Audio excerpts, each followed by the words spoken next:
Hola, aquest vídeo tracta sobre com el govern del PSOE i Podemos vol repartir els 140.000 milions d'euros del Fons de Recuperació que la Unió Europea enviarà a Espanya.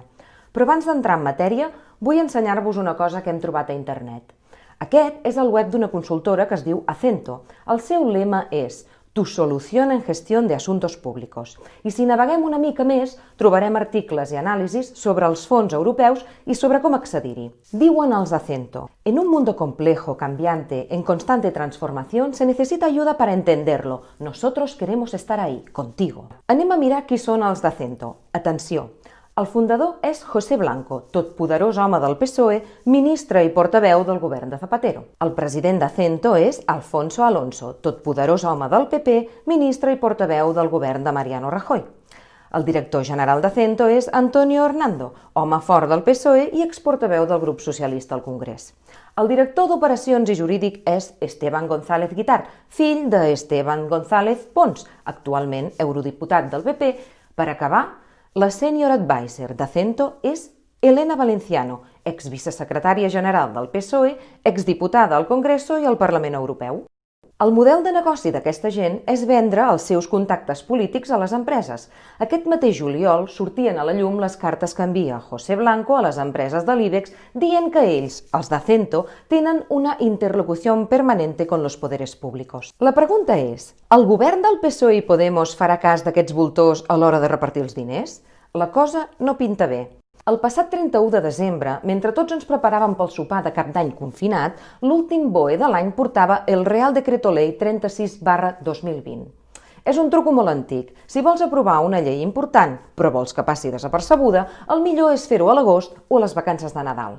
Això és el que ha fet el PSOE i Podemos amb la llei que regula el repartiment dels 140.000 milions que arriben d'Europa. 5 dies abans que s'aprovessin els 140.000 milions per a Espanya, la CEOE i PricewaterhouseCoopers ja havien posat en marxa una oficina tècnica per donar assessorament per a la captació i aprofitament dels recursos europeus. La CEOE està integrada per Acciona, BBVA, Banc de Sabadell, Santander, La Caixa, el Corte Inglés, Endesa, Enagás, ACS, Iberdrola, Inditex, Indra, Mercadona, Naturgy, Repsol, Telefònica. De PricewaterhouseCoopers en parlarem després. Òbviament, qui decideix com es reparteixen els milions d'Europa és el gobierno. Però de veritat decideix el gobierno?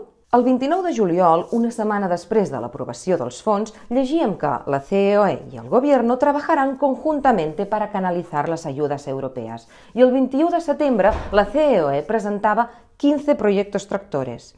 Pocs dies més tard, un altre cop, PricewaterhouseCoopers presentava una unitat especial per ajudar empreses i administracions a aprofitar els fons europeus.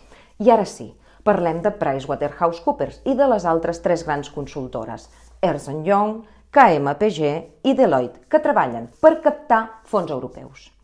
Per la plantilla de PricewaterhouseCoopers han passat Asier Atutxa, fill del lehendakari Atutxa, l'expresident balear Jaume Matas, Luis de Guindos o Jordi Sevilla, exministre de Zapatero. Per Ernst & Young han passat Marta Fernández Curras, secretària general de Presupuestos i Gastos amb Mariano Rajoy, o Joan Costa, exministre d'Aznar i germà de Ricardo Costa, profundament implicat en la trama Gürtel.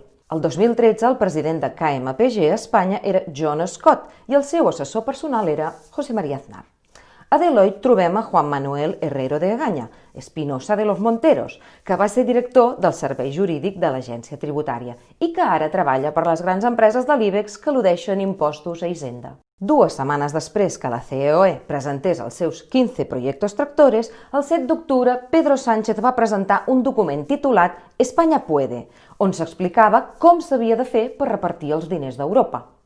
En la pàgina 19 d'aquest document es pot llegir: con el objetivo de contar con un entorno jurídico y administrativo que facilite la ejecución de los fondos, se aprobará un Real Decreto Ley que reducirá las principales barreras y cuellos de botella legales de la Administración para una gestión ágil y eficiente. Uns dies més tard, la CEOE torna a la càrrega i presenta a la Moncloa un document per demanar reformes para una mejor gestión de los fondos europeos basat en un informe d'experts en dret públic. Entre aquests experts trobem un altre cop PricewaterhouseCoopers, però també els bufets Garrigues, Quatre Cases i Uría Menéndez. Garrigues té en nòmina jutges com Enrique Grande, del Jutjat Mercantil 1 de Barcelona, i Quatrecases a David González, que va estar 7 anys al Tribunal Superior de Justícia. Per cert, a la plantilla de Quatrecases també trobem a la que fou vicepresidenta del Gobierno, Soraya Sáenz de Santamaría. El missatge que van traslladar al Gobierno era que calia la aprobación de un Real Decreto Ley con modificaciones de la Ley de Contratos del Sector Público y de la Ley General de Subvenciones per tal de millorar la col·laboració público-privada. Doncs bé, el Reial Decret Llei 36/2020, publicat el 31 de desembre de 2020, conté totes les exigències plantejades per la CEOE, PricewaterhouseCoopers, Garrigues, Quatrecases i Uría Menéndez, fent les regles de repartiment dels 140.000 milions a mida dels interessos d'aquestes grans corporacions. En un article publicat per El Salto, Blanca Baia, Samuel Martín i Luis Flores, a sota us deixo el link, ens expliquen que el Reial Decret crea, de facto, un servei de presentació de projectes mitjançant finestretes informals, saltant-se qualsevol tipus de transparència o concurrència competitiva. És a dir, la finestreta dels conseguidors com Pepe Blanco i Alfonso Alonso que tenen interlocució permanente con los poderes públicos. A més, el Reial Decret introdueix la noció d'urgència i fa que el que era una excepció ara es converteixi en la norma. Expliquen les autores de l'article que no cal oblidar que contractes d'urgència similars als que es plantegen han estat denunciats per sobrecost i ineficàcia, com l'Hospital de Pandèmia de Madrid o els contractes de Ferrovial a Catalunya. A Catalunya ara mateix estem en plena precampanya electoral. L'anunci de la candidatura de Salvador Illa ha portat al PSC, als Comuns i a tots els mitjans de comunicació al seu servei a parlar d'un govern d'esquerres per Catalunya. Però mentrestant, a Madrid i d'amagat, el PSOE i Podemos aproven un Reial Decret fet a mida de l'IBEX. Segons la Constitució espanyola, aquest Reial Decret Llei ha de passar pel Congrés abans de 31 dies després de la seva publicació.